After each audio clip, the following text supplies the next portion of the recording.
അപ്പോൾ എല്ലാവർക്കും P K ലേണിങ്സിൻ്റെ Devaswom ബോർഡിൻ്റെ അടുത്തൊരു ക്ലാസ്സുകളിലേക്ക് സ്വാഗതം. അപ്പോൾ ഇന്ന് നമ്മൾ നോക്കുന്നത് രണ്ട് ഭാഗങ്ങളാണ്. നിങ്ങളുടെ സിലബസിന് ഏറ്റവും താഴെയുള്ള രണ്ട് ഭാഗങ്ങളാണ്. അതായത് കേരളത്തിലെ ദേവസ്വം ബോർഡുകൾ, അതോടൊപ്പം KDRB Devaswom board, recruitment board, ഇങ്ങനെയുള്ള രണ്ട് പോർഷൻസാണ് ഇന്ന് നമ്മൾ നോക്കുന്നത്. അപ്പോൾ നിങ്ങളുടെ സിലബസിന് ഏറ്റവും താഴെയുള്ള ഭാഗമാണ്. പക്ഷേ എൻ്റെയും മുകളിലും കുറച്ച് ഭാഗങ്ങളൊക്കെ എടുക്കാനുണ്ട്, അതിലേക്ക് നമ്മൾ വരും. കുറച്ച് ഭാഗങ്ങൾ ഇനിയുള്ളൂ. അപ്പോൾ ഏതാണ്ട് ഒരു 7 ക്ലാസ് ആണ് നമ്മൾ പ്ലാൻ ചെയ്യുന്നത്. തീരുന്നത് ഏതാണ്ട് ഒരു 7 ക്ലാസ്സോടെ ആയിരിക്കും. ഒരു മാക്സിമം പോയാൽ ഒരു നിങ്ങളുടെ പരീക്ഷയുടെ 10-12 ദിവസം മുന്നേ ആയിട്ട് നിങ്ങളുടെ പോർഷൻസ് എല്ലാം തീരും. അതോടൊപ്പം തന്നെ നിങ്ങൾ PYQs പഠിക്കുക. PYQസിൻ്റെ റിവിഷൻസ് വേണ്ടിയിട്ട് നമ്മുടെ ടെലഗ്രാം ഗ്രൂപ്പ് ഫോളോ ചെയ്യുക. ഇപ്പോൾ ടെലഗ്രാം ഗ്രൂപ്പിൽ ക്വസ്റ്റ്യൻസ് എല്ലാ ദിവസവും വൈകിട്ട് 6:30 5 ക്വസ്റ്റ്യൻസ് വെച്ചുണ്ട്. നിങ്ങൾ മുകളിലോട്ട് സ്ക്രോൾ ചെയ്ത് പോയാൽ ഒരുപാട് ക്വസ്റ്റ്യൻസ് നിങ്ങൾക്ക് കിട്ടും. അപ്പോൾ അതെല്ലാം നിങ്ങൾ ചെയ്യുക, നിങ്ങൾ പഠിക്കുക. ഓക്കെ, അപ്പോൾ അത് തന്നെ വളരെയധികം നിങ്ങൾക്ക് ഹെൽപ്ഫുൾ ചെയ്യും സ്പെഷ്യൽ ടോപ്പിക്കിന്. അതോടൊപ്പം നിങ്ങൾ SCRT, ഞാൻ പലപ്പോഴും പറയുന്ന കാര്യമാണ് നമ്മുടെ SCRT PYQ ക്ലാസ്സസ്. അപ്പോൾ അതെല്ലാം യൂട്യൂബിൽ കിടപ്പുണ്ട്. പല അക്കാഡമികളും ആപ്പുകളും ഒക്കെ ഫീ വാങ്ങി, അല്ലെ, വളരെ വലിയ ഫീ വാങ്ങി തരുന്നത് നമ്മൾ സൗജന്യമായിട്ടാണ് തരുന്നത്. ആ ക്ലാസ്സുകൾ വളരെ ക്വാളിറ്റിയിൽ തന്നെയാണ് എടുക്കുന്നത്, ഒരു കോംപ്രമൈസും ഇല്ല. അത്രയും നല്ല രീതിയിലാണ് ഫാക്കൽറ്റീസ് ആ ക്ലാസ്സുകൾ എടുക്കുന്നത്. അപ്പോൾ ആ ക്ലാസ്സുകളും നിങ്ങൾ സ്ട്രിക്റ്റ് ആയിട്ട് കണ്ടിരിക്കണം കേട്ടോ. ഓക്കെ, അപ്പം നമുക്കിതിൻ്റെ ക്ലാസ്സുകളിലേക്ക് കിടക്കാം. അപ്പോൾ ഇന്ന് നമ്മൾ ഏറ്റവും നോക്കുന്നത് കേരളത്തിലെ ദേവസ്വം ബോർഡുകൾ, അതോടൊപ്പം KDRB എന്ന രണ്ട് ഭാഗങ്ങളാണ് അല്ലേ. അപ്പോൾ കേരളത്തിൽ ദേവസ്വം ബോർഡുകൾ എത്ര എണ്ണം ഉണ്ട് അല്ലെ? 5 ആയിട്ട് തിരിച്ചിട്ടുണ്ട് അല്ലേ. തിരുവിതാംകൂറുണ്ട്, കൊച്ചിയുണ്ട്, കൂടൽമാണിക്യമുണ്ട്, അതുപോലെ പിന്നെ അതാ വരുന്നത് ഗുരുവായൂർ ദേവസ്വം ബോർഡ് വരുന്നുണ്ട്, മലബാർ ദേവസ്വം ബോർഡും വരുന്നുണ്ട്. അപ്പോൾ അങ്ങനെ 5 ദേവസ്വം ബോർഡുകളുണ്ട്. അപ്പോൾ ഇത് നമുക്ക് ഓരോന്നും നമുക്കൊന്ന് നോക്കാം. ഇപ്പോൾ ദേവസ്വം എന്നൊക്കെ പറഞ്ഞാൽ അല്ലേ, ദേവസ്വം നിങ്ങൾ പേര് കേട്ടിട്ടുണ്ടാവും. ദേവസ്വം എപ്പോഴും ചിന്തിച്ചുള്ളൂ എന്താ ദേവസ്വം അല്ലേ. ദേവസ്വം അതുപോലെ നമ്മൾ ഉണ്ടാവും അല്ലേ. ഇപ്പോൾ ഹിസ്റ്ററി ഒക്കെ പഠിക്കുന്ന സമയത്ത് നമ്മൾ പഠിച്ചിട്ടുണ്ട് ദേവസ്വം, ബ്രഹ്മസ്വം, രാജസ്വം, അതുപോലെ എന്താ പണ്ടാര വക, ഇങ്ങനെയൊക്കെ പല രീതിയിൽ ഭൂമിക്ക് തിരിവുകളുണ്ട് അല്ലേ. അന്നത്തെ കാലത്തുണ്ടായിരുന്നു തിരിവുകൾ, ഇന്നത്തെ അല്ല, അന്ന് പണ്ട് രാജഭരണമായിരുന്ന കാലത്തുണ്ടായിരുന്ന തിരിവുകളാണ്. അപ്പോൾ ഇന്നും ആ ദേവസ്വം എന്നൊരു പേര് നിലനിർത്തിക്കൊണ്ട് തന്നെയാണ് ആ ഒരു ക്ഷേത്രത്തിൻ്റെ അല്ലെങ്കിൽ ദൈവത്തിൻ്റെ ഭൂമി നിലനിർത്തുന്നത്. അപ്പോൾ ദേവസ്വം എന്ന വാക്കിൻ്റെ അർത്ഥം ദൈവത്തിൻ്റേത് എന്നാണ്. അപ്പോൾ ബ്രഹ്മസ്വം എന്ന് പറഞ്ഞാൽ അന്ന് ബ്രാഹ്മണന്മാർക്ക് പണ്ട് ദാനം ചെയ്യപ്പെട്ടിരുന്ന ഭൂമികളാണ് ബ്രഹ്മസ്വം, ബ്രാഹ്മണന്മാരുടെ ഭൂമികളാണ് ബ്രഹ്മസ്വം എന്ന് അറിയപ്പെട്ടിരുന്നത്. അതുപോലെ തന്നെ എന്താണ് രാജസ്വം അല്ലേ, രാജാവിൻ്റെ അല്ലെങ്കിൽ ആ ഒരു റോയൽ ഫാമിലിയായിട്ട് ബന്ധപ്പെട്ടുള്ള ഭൂമിയാണ് രാജസ്വം എന്ന് പറഞ്ഞത്. പിന്നെ പണ്ടാരവകയുണ്ട്. പണ്ടാരവക എന്ന് പറഞ്ഞാൽ അത് സർക്കാരിൻ്റെ ഭൂമിയായിട്ട് കരുതപ്പെടുന്നതാണ്. അത് ഏത് സർക്കാരാണ് അന്ന്, സർക്കാർ എന്ന് പറഞ്ഞാൽ അന്ന് ഭരിച്ചിരുന്ന ആ ഒരു രാജവംശവും ആ ഒരു ഭരണവും ഒക്കെ വെച്ചിട്ടാണ്. അപ്പോൾ അത് ഏത് സർക്കാരിൻ്റെ അല്ലെങ്കിൽ അങ്ങനെയുള്ള ഭൂമികളെയാണ് സർക്കാരുമായി ബന്ധപ്പെട്ടിട്ടുള്ള അല്ലെങ്കിൽ എന്താ റോയൽ ട്രഷറി ആയിട്ട് ബന്ധപ്പെട്ടിട്ടുള്ള, അതായത് രാജകീയ ഖജനാവുകളൊക്കെ ആയിട്ട് ബന്ധപ്പെട്ടുള്ള അല്ലെങ്കിൽ അതിലെ വകയിലേക്ക് വരുന്ന ഭൂമിയാണ് പണ്ടാരവക എന്നൊക്കെ പറഞ്ഞിട്ടുണ്ട്. അപ്പോൾ ഇതിനെപ്പറ്റി പറയാൻ നമുക്ക് ഒരുപാടുണ്ട്, പക്ഷെ നമ്മുടെ വിഷയം അതിലേക്ക് വരുന്നില്ലാത്തതുകൊണ്ട് ബാക്കിയുള്ളതിലേക്ക് പോവാണ്. അപ്പം ദേവസ്വം എന്നാൽ അതിൻ്റെ അർത്ഥം ദൈവത്തിൻ്റേത് എന്നാണ്. അത് എന്താണ് ഇപ്പോൾ ദേവസ്വം എന്ന് പറയുമ്പോൾ എന്ത് ടൈപ്പ് ഓഫ് ബോഡിയാണെന്ന് വെച്ചാൽ അതൊരു സാമൂഹിക മതപരമായ ട്രസ്റ്റുകളാണ്, സോഷ്യോ റിലീജിയസ് ട്രസ്റ്റ് ആയിട്ടാണ് ഇന്ത്യ അതിനെ കൺസിഡർ ചെയ്യുന്നത്. അതുപോലെ തന്നെ ക്ഷേത്രത്തിലെ ആ ഒരു സ്വത്തുക്കൾ, ദേവസ്വത്തിൻ്റെ സ്വത്തുക്കൾ, അത് ആരിലേക്ക് പോകും, അത് അല്ലെങ്കിൽ അത് ആരുടെ സ്വത്ത് എന്നാണ് കണക്കാക്കുന്നത്? ദേവസ്വം മന്ത്രിയുടെയോ അല്ലെങ്കിൽ സർക്കാരിൻ്റെയോ ആയിട്ടല്ല അത് കണക്കാക്കുന്നത്. ഏത് ദൈവത്തിൻ്റെ ആണോ അല്ലേ, ഏത് ക്ഷേത്രത്തിൻ്റെ ചുറ്റുവട്ടത്തുള്ള ഭൂമി അല്ലെങ്കിൽ അതിൻ്റെ അധികാരത്തിൽ വരുന്ന ഭൂമിയാണോ, അല്ലെങ്കിൽ അത് ആ ക്ഷേത്രം കൈകാര്യം ചെയ്യുന്ന ഭൂമിയാണോ, അത് ആ ദൈവത്തിൻ്റെ അവിടുത്തെ പ്രധാന പ്രതിഷ്ഠ ആരാണോ അവരുടെ ഭൂമിയായിട്ടായിരിക്കും അതിനെ കണക്കാക്കുന്നത് കേട്ടോ. അപ്പോൾ ആ കാര്യം കൂടെ ഒന്ന് മനസ്സിലാക്കുക. അതുപോലെ തന്നെ കേരളത്തിലെ പ്രധാന 5 ദേവസ്വം ബോർഡ് നമ്മൾ നേരത്തെ പറഞ്ഞു അല്ലേ. തിരുവിതാംകൂർ, മലബാർ, കൊച്ചി, ഗുരുവായൂർ, കൂടൽമാണിക്യം, ഇങ്ങനെ 5 ദേവസ്വം ബോർഡുകളാണ് കേരളത്തിലുള്ളത്. ഇനി നമ്മൾ തിരുവിതാംകൂറിലെ ഭരണം നേരത്തെ നിയന്ത്രിച്ചിരുന്ന, തിരുവിതാംകൂറിലെ ക്ഷേത്രഭരണം നേരത്തെ നിയന്ത്രിച്ചിരുന്നതായിരുന്നു ചോദിച്ചാൽ അവരാണ് ഊരാളർ എന്ന് പറയും. ഊരാളർ എന്നാണ് പറയുന്നത്. ഊരാളർ എന്ന് വെച്ചാൽ കാര്യക്കാർ എന്നാണ് അതിൻ്റെ അർത്ഥം വരുന്നത് കേട്ടോ. അപ്പം തിരുവിതാംകൂറിലെ ക്ഷേത്രഭരണം നേരത്തെ നിയന്ത്രിച്ചതായിരുന്നു ചോദിച്ചാൽ ആരാണ്? അത് ഊരാളരാണ് നിയന്ത്രിച്ചിരുന്നത്. ക്ഷേത്രഭരണം നിയന്ത്രിച്ച ആൾക്കാരുടെ പേരാണ് ഊരാളർ. അവരുടെ മറ്റൊരു പേരാണ് അല്ലെങ്കിൽ അവരുടെ ഊരാളർ എന്നുകൊണ്ട് ഉദ്ദേശിക്കുന്നത് എന്താണെന്ന് ചോദിച്ചാൽ കാര്യക്കാർ എന്നാണ് അതിൻ്റെ അർത്ഥം വരുന്നത്. അതുപോലെ ഈ ക്ഷേത്ര ഭരണത്തിന് ഒരു കേന്ദ്രീകൃത ഒരു പ്രക്രിയ കൊണ്ടുവന്ന ആരാന്ന് ചോദിച്ചാൽ അത് മാർത്താണ്ഡവർമ്മയുടെ ഭരണകാലത്താണ്. തൃപ്പടിദാനം എന്നൊക്കെ നിങ്ങൾ കേട്ടിട്ടുണ്ടാവും അല്ലേ. അപ്പം അതിലൂടെയൊക്കെ തന്നെ ഈ ക്ഷേത്ര ഭരണത്തിൽ ഒരു കേന്ദ്രീയ അല്ലെങ്കിൽ കേന്ദ്രീകൃത പ്രക്രിയ കൊണ്ടുവന്നത് മാർത്താണ്ഡവർമ്മയുടെ ഭരണകാലത്താണ് കേട്ടോ. അതുപോലെ തന്നെ നിങ്ങൾക്ക് എപ്പോഴും PYQയിൽ ഞാൻ ഇട്ടിട്ടുള്ള ഒരു ക്വസ്റ്റ്യൻ ആണ് എന്ത്, തിരുവിതാംകൂറിലെ ഹൈന്ദവ ക്ഷേത്രങ്ങളെയും അവയുടെ സ്വത്തുക്കളെയും സർക്കാർ നിയന്ത്രണത്തിലാക്കിയ ബ്രിട്ടീഷ് റെസിഡന്റ് ആരാണ്? Colonel John Munro. PYQ question ആണ് കേട്ടോ, PYQ ക്വസ്റ്റ്യൻ ആണ്, ഓർമ്മയിലുണ്ടാവണം. വർഷം ഏതാണെന്ന് വെച്ചാൽ 1811. 1811 ഈ ഒരു വ്യത്യാസം വരുന്നത്. അപ്പം തിരുവിതാംകൂറിലെ ഹൈന്ദവ ക്ഷേത്രങ്ങളെ മാത്രമാണോ? അല്ല, അവരുടെ സ്വത്തുക്കളെയും സർക്കാർ നിയന്ത്രണത്തിലേക്ക് കൊണ്ടുവന്നത് ആരെന്ന് ചോദിച്ചാൽ ആരാണ്? കേണൽ ജോൺ മൺട്രോയാണ്. വർഷം ഏതാണെന്ന് വെച്ചാൽ ഏതാണ് വർഷം? 1811 വർഷം വരുന്നത്. അതുപോലെ തന്നെ ആ സമയത്തെ തിരുവിതാംകൂർ ഭരണാധികാരി ആരായിരുന്നു എന്ന് ചോദിച്ചാൽ ആരാണ്? ആ സമയത്ത് തിരുവിതാംകൂർ ഭരണാധികാരി റാണി ഗൗരി ലക്ഷ്മിബായി ആണ് കേട്ടോ. ഒരു വനിതയായിരുന്നു ആ സമയത്ത് തിരുവിതാംകൂർ റൂൾ ചെയ്തുകൊണ്ടിരുന്നത്. അപ്പോൾ ആ ഒരു കാര്യം കൂടെ ഓർക്കുക. ആ സമയത്തെ ഭരണാധികാരി റാണി ഗൗരി ലക്ഷ്മിബായി ആണ്.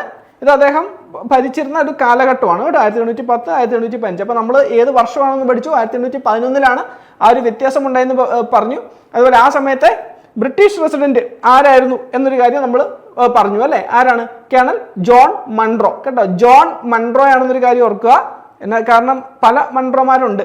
അപ്പോൾ അത് ജോൺ മൺട്രോ ആണെന്നൊരു കാര്യം കൂടെ ഓർക്കുക. ചിലപ്പോൾ ആ രീതിയിൽ നിങ്ങൾക്ക് ക്വസ്റ്റ്യൻ വരാം. നിങ്ങൾ മൺട്രോ അല്ലേ, മൺട്രോ വെച്ചിട്ട് നിങ്ങൾ മൺട്രോ പഠിച്ചിട്ട് പോകും. അപ്പോൾ ചിലപ്പോൾ അവിടെ കൺഫ്യൂഷൻ വരും. അപ്പോൾ അതൊന്ന് ഓർത്ത് വെക്കുക. അതുപോലെ അന്ന് ദേവസ്വം വകുപ്പ് സ്ഥാപിക്കപ്പെട്ട വർഷം ഏതാണെന്ന് ചോദിച്ചാൽ 1922. നമ്മൾ ഇന്ന് കാണുന്ന ഒരു ഫോർമൽ ആയിട്ടുള്ള ഒരു ബോഡി അല്ല, എന്നാൽ ഇന്ന് കാണുന്ന ഒരു രീതിയിലേക്ക് ഈ ഒരു ദേവസ്വം ബോർഡ് വരുന്നത് എന്നാന്ന് ചോദിച്ചാൽ അത് എന്നാണ്? 1950. അത് തിരുവിതാംകൂർ കൊച്ചി മതസ്ഥാപന നിയമപ്രകാരമാണ് അങ്ങനെ ഒരു വ്യത്യാസം അല്ലെങ്കിൽ ഇന്ന് കാണുന്ന രീതിയിലേക്ക് വരുന്നത് കേട്ടോ. അപ്പോൾ ആ ഒരു കാര്യം കൂടെ നോർമലി വെക്കുക, നമ്മൾ ഡിസ്കസ് ചെയ്യുന്നുണ്ട്.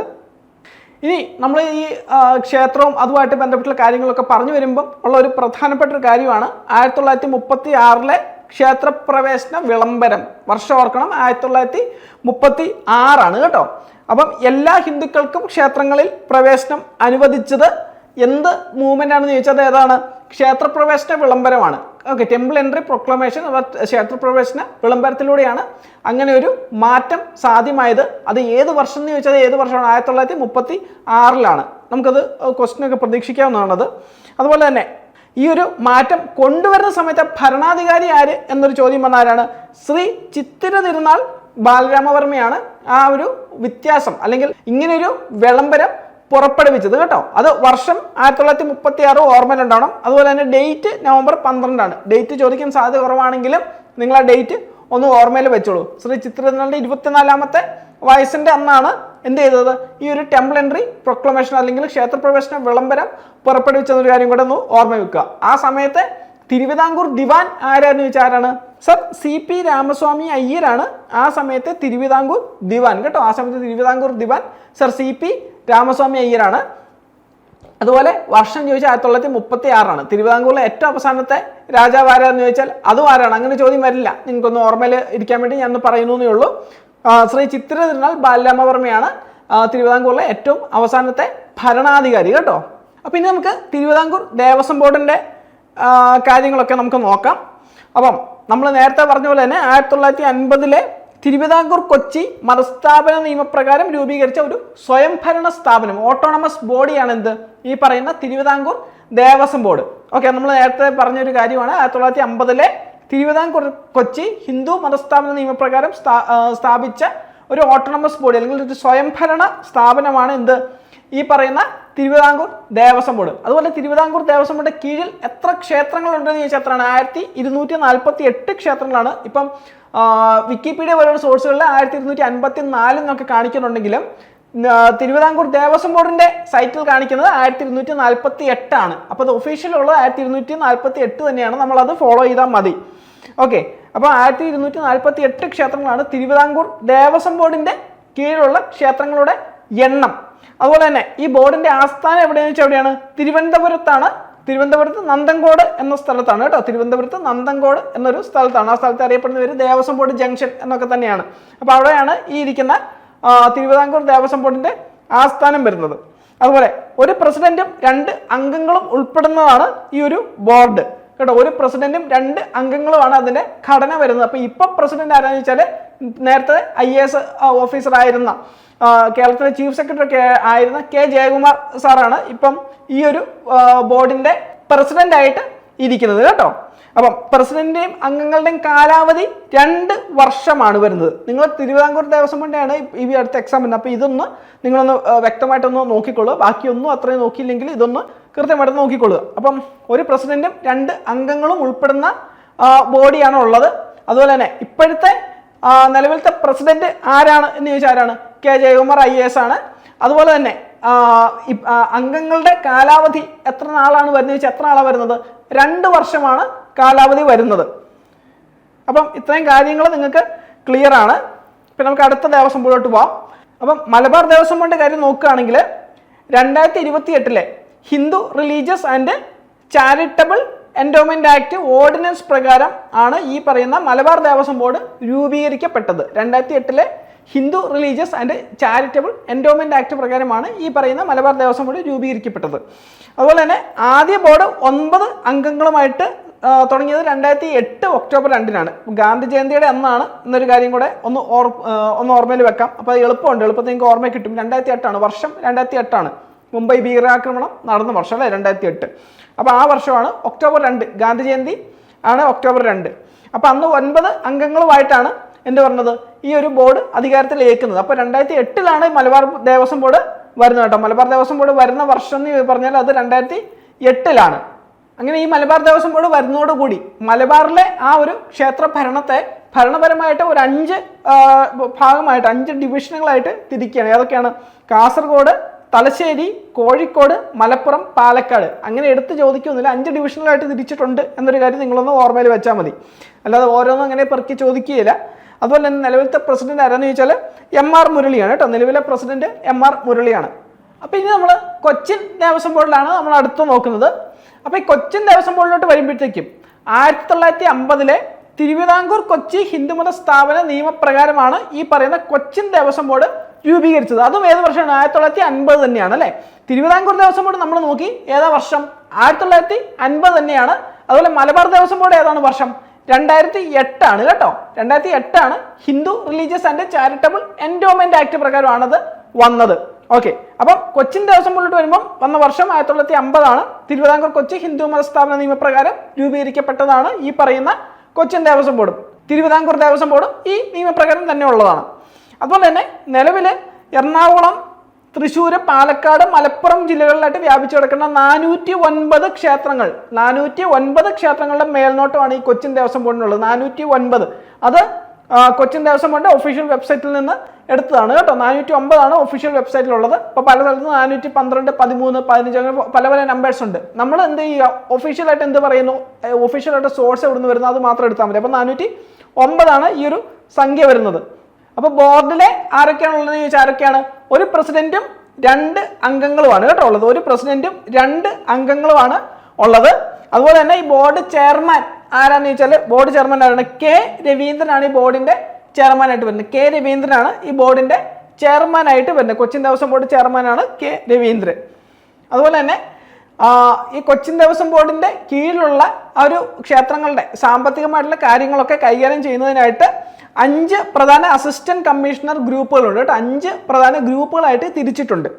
അതായത് ഈ ദേവസ്വം ബോർഡിന്റെ സബ് ഓഫീസുകളായിട്ട് പ്രവർത്തിക്കുന്നത് 5 സ്ഥലങ്ങളിലാണ്. അത് അല്ലെങ്കിൽ 5 ഗ്രൂപ്പുകളായിട്ടാണ്. അത് എവിടെയൊക്കെയാണെന്ന് നോക്കിയത് ഏതാണ്? ചോറ്റാനിക്കര നിങ്ങൾക്ക് അറിയാവുന്ന ക്ഷേത്രമാണ്. അതുപോലെ എന്താ തൃശ്ശൂര്, പിന്നെ എന്താ തിരുവഞ്ചിക്കുളം, തിരുവില്ലോമല, തൃപ്പൂണിത്തറ എന്നിവയാണ് ഈ പറയുന്ന സബ് ഓഫീസുകളായിട്ട് വരുന്നത് കേട്ടോ. അപ്പോൾ ഈ 5 സ്ഥലങ്ങളാണ് വരുന്നത് എന്നോർക്കുക. അത് 5 ഡിവിഷനായിട്ട് തിരിച്ചിട്ടുണ്ട്, അല്ലെങ്കിൽ 5 സബ് ഓഫീസുകളായിട്ട് തിരിച്ചിട്ടുണ്ട്, അല്ലെങ്കിൽ 5 അസിസ്റ്റന്റ് കമ്മീഷണറെ ഇതിന്റെ ഒരു സുപ്രധാന ചുമതലയിലുണ്ട് എന്നൊരു കാര്യം നിങ്ങളോട് മനസ്സിലാക്കുക. അതുപോലെ തന്നെ ഇവരുടെ ഒരു പ്രധാന ജോലി എന്ന് പറഞ്ഞാൽ ഈ ഒരു ദേവസ്വങ്ങളുടെ റസീത്, അതുപോലെ ചെലവാക്കൽ കണക്ക്, അതായത് വരവ് ചെലവൊക്കെ നോക്കുക, കാണുക, ഓഡിറ്റ് ചെയ്യുക, ഇതൊക്കെയാണ് അവരുടെ അല്ലെങ്കിൽ ഇതിനകത്തൊരു മേൽനോട്ടം വഹിക്കുന്നതാണ് അവരുടെ ഒരു പ്രധാന ചുമതലയായിട്ട് വരുന്നത്. പിന്നെ അടുത്ത് നമ്മൾ നോക്കാൻ പോകുന്നതാണ് ഗുരുവായൂർ ദേവസ്വം ബോർഡ് കേട്ടോ. ഗുരുവായൂർ ദേവസ്വം ബോർഡാണ് അടുത്ത് നോക്കുന്നത്.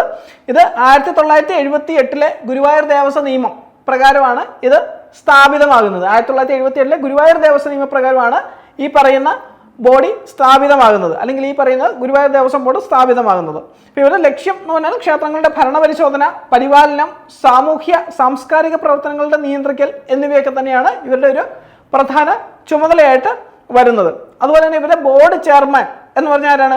ഡോക്ടർ വി കെ വിജയനാണ് നിലവിലത്തെ ബോർഡ് ചെയർമാൻ ആയിട്ട് വരുന്നത്. ഡോക്ടർ വി കെ വിജയനാണ് നിലവിലത്തെ ബോർഡ് ചെയർമാൻ ആയിട്ട് വരുന്നത് വി കെ വിജയനാണ്. അതുപോലെ നിലവിൽ ആരൊക്കെയാണെന്ന് വെച്ചാൽ ചെയർമാനും 6 അംഗങ്ങളുമാണ് ആ ഒരു ബോഡിയിലുള്ളത്. ചെയർമാനും 6 അംഗങ്ങളുമാണ് ഈ ഒരു ഗുരുവായൂർ ദേവസ്വം ബോർഡിന്റെ ഒരു ബോഡിയിലുള്ളത്. ചെയർമാന്റെ പേര് നോക്കി വെക്കുക, ഡോക്ടർ വി കെ വിജയനാണ്.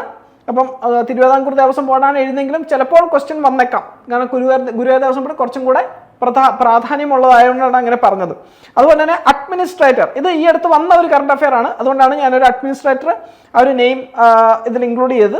അപ്പോൾ OB അരുൺകുമാർ ആണ് നിലവിലത്തെ അഡ്മിനിസ്ട്രേറ്റർ കേട്ടോ. നിലവിലത്തെ അഡ്മിനിസ്ട്രേറ്ററുടെ പേര് OB അരുൺകുമാർ എന്നാണ്. പിന്നെ നമ്മൾ അടുത്ത കൂടൽമാണിക്യം ദേവസ്വം ബോർഡിലോട്ട് വരുമ്പോൾ ക്ഷേത്രത്തിന്റെ പ്രത്യേകത തന്നെ ഉണ്ടല്ലേ, എന്താ? കേരളത്തിലെ ഏക ഭരത ക്ഷേത്രം എന്നൊരു പ്രത്യേകത ഈ പറയുന്ന കൂടൽമാണിക്യ ക്ഷേത്രത്തിനുണ്ട്. കേരളത്തിലെ ഏക ഭരതക്ഷേത്രം എന്നൊരു പ്രത്യേകത കൂടൽമാണിക്യ ക്ഷേത്രത്തിനുണ്ട്. അതുപോലെ തന്നെ കൂടൽമാണിക്യ ക്ഷേത്രം എവിടെയാണെന്ന് വെച്ചാൽ ഏത് ജില്ലയിലാണെന്ന് വെച്ചാൽ ഏത് ജില്ലയാണ്? തൃശ്ശൂർ ജില്ലയിലാണ് കേട്ടോ. അതൊരു PYQ ആയിട്ട് വന്നിട്ടുള്ളതായിട്ടാണ് എൻ്റെ ഓർമ്മ. തൃശ്ശൂർ ജില്ലയിലാണ്.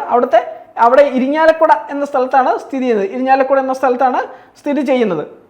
ഇത് സ്ഥാപിതമായ നിയമം ഏതെന്ന് ചോദിച്ചാൽ അതാണ് 2005 കൂടൽമാണിക്യ ദേവസ്വം ആക്ട്, 2007 ആക്ട് 2 പ്രകാരമാണ് ഇതിൻ്റെ ഒരു സ്ഥാപനം അല്ലെങ്കിൽ അതിൻ്റെ പ്രവർത്തനം കാര്യങ്ങളൊക്കെ നടക്കുന്നത്.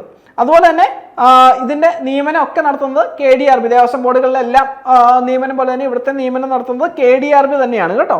ഇവിടുത്തെ ചെയർമാൻ CK ഗോപിയാണ്. ചെയർമാൻ്റെ പേര് CK ഗോപി എന്നാണ്. അപ്പോൾ ഇതെല്ലാം ഫാക്റ്റ് ആയതുകൊണ്ടാണ് പറഞ്ഞു പോകുന്നത്. അപ്പോൾ ഈ PDF ഇതേപടി തന്നെ നിങ്ങൾക്ക് എന്ത് കിട്ടും? നിങ്ങൾക്ക് ഗ്രൂപ്പിൽ കിട്ടും. ഓക്കെ, നിങ്ങൾക്ക് ഗ്രൂപ്പിൽ PDF എല്ലാം കിട്ടും. അപ്പോൾ PDF നിങ്ങൾ ക്ലാസ്സിന് ശേഷം നിങ്ങൾ ഡൗൺലോഡ് ചെയ്യുക, ക്ലാസ് കണ്ടിട്ട് PDF ഡൗൺലോഡ് ചെയ്ത് നിങ്ങൾ വായിക്കുക, കാരണം എങ്കിലായിരിക്കും നിങ്ങൾക്ക് കുറച്ചും കൂടെ ഒരു മനസ്സിൽ പതിഞ്ഞിരിക്കുക. അപ്പോൾ അങ്ങനെ നമ്മൾ കേരളത്തിലെ ദേവസ്വം ബോർഡുകൾ എന്ന ഒരു ടോപ്പിക്ക് നമ്മൾ ഫിനിഷ് ചെയ്തു. ഇനി നമ്മൾ KDRBയിലോട്ട് വരുവാണ്. Kerala Devaswom recruitment board. നിങ്ങളൊക്കെ ഈ ഇടയ്ക്ക് വാർത്തകളിൽ കേൾക്കുകയും അറിയുകയും ഒക്കെ ചെയ്യുന്ന ഒരു ബോഡി അല്ലേ, കേരള ദേവസ്വം റിക്രൂട്ട്മെന്റ് ബോർഡ്. അപ്പോൾ ഇതുവരെ നിങ്ങൾ പരീക്ഷയ്ക്കൊക്കെ അപ്ലൈ ചെയ്തെങ്കിലും നിങ്ങൾക്ക് ഈ ഒരു വാർത്ത വരുന്ന വരെ ചിലപ്പം ഇങ്ങനെ ഒരു അറിവ് ഉണ്ടാവണമെന്നില്ല KDRB ആണ് നിയമനം നടത്തുന്നതെന്നുള്ളത്. അപ്പം നിയമനങ്ങൾ നടത്തുന്ന ബോഡി ഏതെന്ന് വെച്ചാൽ ഏതാണ്? KDRB ആണ്. ദേവസ്വം ബോർഡുകളിലേക്കുള്ള നിയമനങ്ങളൊക്കെ നടത്തുന്ന ബോഡി KDRB ആണ് കേട്ടോ. അപ്പോൾ ഈ റിക്രൂട്ട്മെന്റ് നടത്തുമ്പോഴും ചെറിയൊരു പ്രശ്നമുണ്ട്. എന്താണ്? പരമ്പരാഗത തസ്തികകൾ ഒഴിച്ചിട്ട് ബാക്കിയുള്ളതിലേക്കെല്ലാം എന്ത് ചെയ്യുക? റിക്രൂട്ട്മെന്റ് നടത്തുക എന്നുള്ളതാണ്. അതായത് ഇപ്പം ഏതെങ്കിലും ഒരു കുടുംബം അല്ലെങ്കിൽ കുടുംബവാഴ്ചയായിട്ട് എന്തെങ്കിലുമൊക്കെ കാര്യങ്ങൾ ചെയ്യുന്നുണ്ടെങ്കിൽ അപ്പോൾ അതുപോലുള്ള കാര്യങ്ങളൊക്കെ എന്ത് ചെയ്യുക? അവിടെ ഒന്നും KDRBക്ക് ഇടപെടാൻ പറ്റില്ല. അതായത് പരമ്പരാഗതമായിട്ടുള്ള കാര്യങ്ങളല്ല, അത് ആചാരപ്രകാരം, അതൊരു ആചാരത്തിന്റെ ഭാഗമായിരിക്കും അങ്ങനെ നടക്കുന്നത്. അതങ്ങനെ നടക്കുക. അല്ലാത്തടത്തെല്ലാം എന്ത് ചെയ്യുക? റിക്രൂട്ട്മെന്റ് നടത്തുക. ഇപ്പോൾ ശാന്തി അല്ലെങ്കിൽ കഴകം അങ്ങനെയുള്ള പല പോസ്റ്റുകളിലേക്കൊക്കെ എന്ത് ചെയ്യുക? റിക്രൂട്ട്മെന്റ് നടത്തുക എന്നുള്ള കാര്യങ്ങളാണ് പറയുന്നത്. അപ്പോൾ നമുക്ക് ഈ ബോഡിയെ പറ്റി നമുക്ക് നോക്കാം. ഇത് സ്ഥാപിക്കുന്ന വർഷം ഏതാണെന്ന് വെച്ചാൽ ഏതാണ്?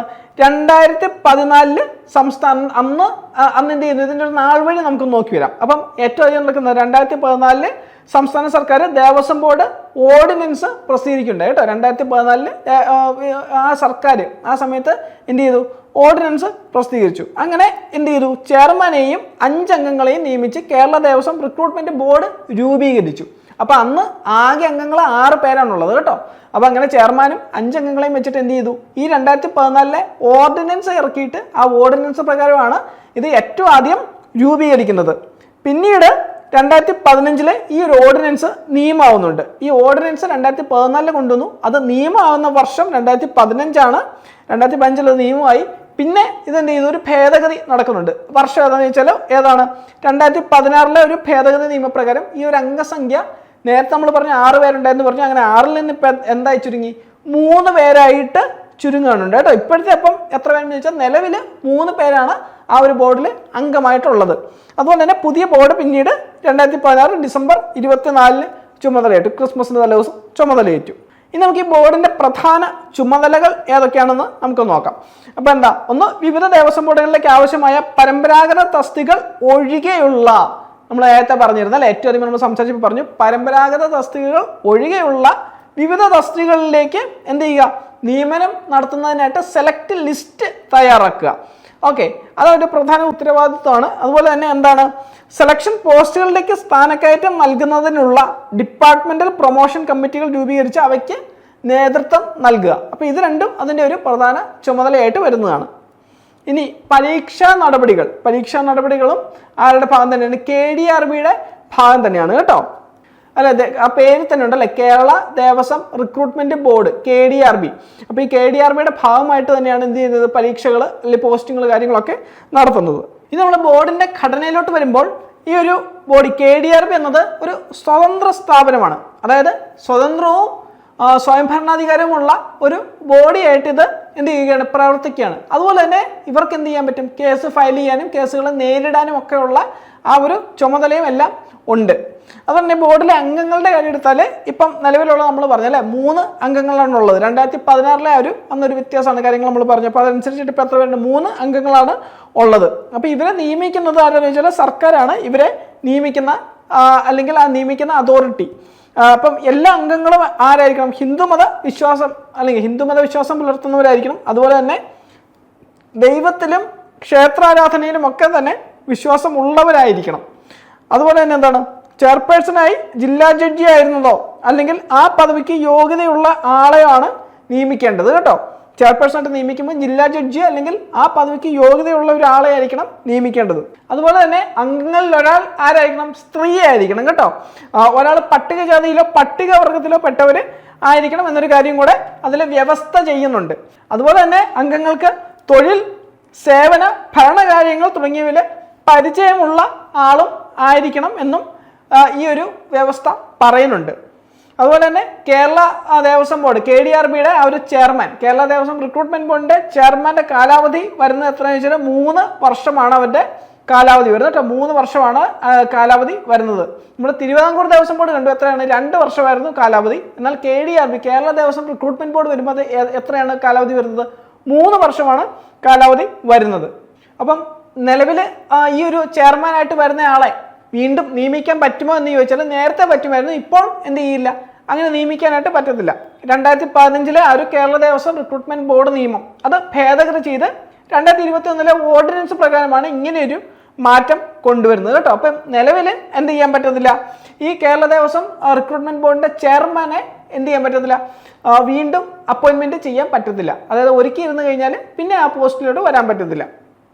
അതുപോലെ നിലവിലെ അംഗങ്ങൾ ആരാധിച്ചാൽ ആരാണ്? ചെയർമാനായിട്ട് വരുന്നത് ഡോക്ടർ KB മോഹൻദാസ് ആണ് ചെയർമാനായിട്ട് വരുന്നത്. മെമ്പർ ആയിട്ട് വരുന്നത് B വിജയമ്മയും K കുമാരനുമാണ്. അപ്പം ഒരാൾ സ്ത്രീയാണെന്ന് പറഞ്ഞിരുന്നു അല്ലേ? ഇപ്പൊ B വിജയമ്മ എന്ന വ്യക്തിയാണ് സ്ത്രീ എന്നൊരു അല്ലെങ്കിൽ സ്ത്രീ ആയിട്ടുള്ളത്. അതുപോലെ ചെയർമാൻ വരുന്നത് അഡ്വക്കേറ്റ് KB മോഹൻദാസ് ആണ്. മറ്റൊരു അംഗം കൂടെ വരുന്നത് ആരാണ്? K കുമാരനാണ് കേട്ടോ മറ്റൊരു അംഗമായിട്ട് വരുന്നത്. ഇനി നമ്മൾ ബോർഡിന്റെ സെക്രട്ടറിയിലോട്ട് വരുവാണെങ്കിൽ ആരാണ്? സർക്കാർ അഡീഷണൽ സെക്രട്ടറി പദവിയിലുള്ള ഒരു വ്യക്തിയാണ് ഈ ബോർഡിന്റെ സെക്രട്ടറി ആയിട്ട് നിയമിക്കപ്പെടുന്നത് കേട്ടോ. അതുപോലെ തന്നെ അദ്ദേഹം ആരാണ്? ബോർഡിന്റെ മുഖ്യ എക്സിക്യൂട്ടീവ് ഓഫീസറായും പ്രവർത്തിക്കുന്ന ഒരു ആളാണ്. അപ്പം അദ്ദേഹം ആ ഒരു പോസ്റ്റ് സെക്രട്ടറി ആയിട്ട് നിയമിതമായി കഴിഞ്ഞാൽ ആ ആൾ തന്നെയാണ് എന്ത് ചെയ്യുന്നത്? മുഖ്യ എക്സിക്യൂട്ടീവ് ഓഫീസറായിട്ട് പ്രവർത്തിക്കുന്നത്. അതുപോലെ തന്നെ ബോർഡ് നിശ്ചയിക്കുന്ന അധികാരങ്ങളും ചുമതലകളും നിർവഹിക്കുന്ന ഒരു ആളും കൂടിയാണ്. അത് എല്ലാവരും അങ്ങനെ തന്നെയാണ്. അപ്പം അതിനകത്ത് വലിയ കാര്യമൊന്നുമില്ല. അപ്പോൾ നിങ്ങൾ ഇത്രയും കാര്യം ഓർത്താൽ മതി. സെക്രട്ടറി എന്ന് പറഞ്ഞ ആള് ആരാണ്?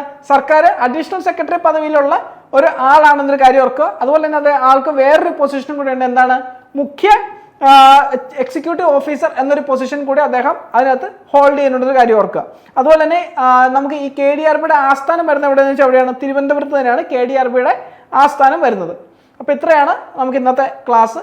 അപ്പോൾ നമ്മൾ ഇന്ന് കേരളത്തിലെ ദേവസ്വം ബോർഡുകൾ അതുപോലെ KDRB എന്നൊരു കേരള ദേവസ്വം റിക്രൂട്ട്മെന്റ് ബോർഡ് എന്നൊരു ഭാഗമാണ് നമ്മളിപ്പം നോക്കിയത്. അപ്പം ഇനി നിങ്ങൾക്ക് അടുത്ത ഒരു ക്ലാസ് വരെ കുറച്ച് ദിവസം ഒരു ഡിലേ ഉണ്ടാകും. കാരണം എനിക്ക് കുറച്ച് അത്യാവശ്യമായിട്ട് നാട്ടിലേക്കൊന്ന് പോകേണ്ട ഒരു ആവശ്യമുണ്ട്. അപ്പം അതിന് ശേഷമായിരിക്കും ഞാൻ വരിക. അപ്പം ഒരു 3-4 ദിവസത്തെ ഒരു ഗ്യാപ്പ് ഉണ്ടാവും. അപ്പം അതിന് ശേഷമായിരിക്കും നിങ്ങൾക്ക് ഇനി അടുത്ത ക്ലാസ് ഉണ്ടാകുക. ഓക്കെ, അപ്പം നമുക്ക് വീണ്ടും കാണാം. നിങ്ങളെല്ലാം നന്നായിട്ട് പഠിക്കുക. അപ്പോൾ ആദ്യമേ പറഞ്ഞ പോലെ തന്നെ പോളുകളൊക്കെ കൃത്യമായിട്ട് അറ്റൻഡ് ചെയ്യുക. SCRT ക്ലാസ്സുകൾ കാണുക. അതുപോലെ നമ്മുടെ ക്ലാസ്സുകൾ ഇപ്പോൾ കേരള ദേവസ്വം ബോർഡ് ക്ലാസ്സുകൾ നമ്മൾ തരുന്നതെല്ലാം ആദ്യം പോലെ തന്നെ ഒന്ന് 2x സ്പീഡിലിട്ട് എണ്ണാൽ മതി. നിങ്ങൾ പയ്യെ അത് കാണേണ്ട ആവശ്യം. കാരണം നിങ്ങളതിപ്പോൾ ഓൾറെഡി ക്ലാസ്സൊക്കെ കണ്ട് അത്യാവശ്യം നോട്ട് എഴുതിയും അല്ലെങ്കിൽ PDF ഡൗൺലോഡ് ചെയ്തൊക്കെ നിങ്ങൾ പഠിച്ചിട്ടുണ്ടാവും. അപ്പോൾ നിങ്ങളത് 2x ഒന്ന് കാണുക. അപ്പോൾ എന്താണെന്ന് വെച്ചാൽ നിങ്ങൾക്ക് അതൊന്നുകൂടെ ഒരു റിവിഷനായിട്ട് നിങ്ങൾക്കത് ഭയങ്കര ഹെൽപ്ഫുൾ ആവും. പരീക്ഷ നടക്കുന്ന സമയത്തേക്ക് പിന്നെ നിങ്ങളത് ഓർമ്മയായിട്ട് നിങ്ങൾക്ക് എല്ലാം ഉത്തരങ്ങളൊക്കെ കിട്ടും. മനപ്പാഠം പഠിക്കാനൊന്നും അത് ശ്രമിക്കേണ്ട. എല്ലാവരും അത് ആവർത്തിച്ച് കണ്ടും കേട്ടും മാത്രം പഠിച്ചാൽ മതിയാവും. ഓക്കെ, അപ്പം നമുക്ക് ഇനി അടുത്ത ക്ലാസ്സിൽ കാണാം. താങ്ക്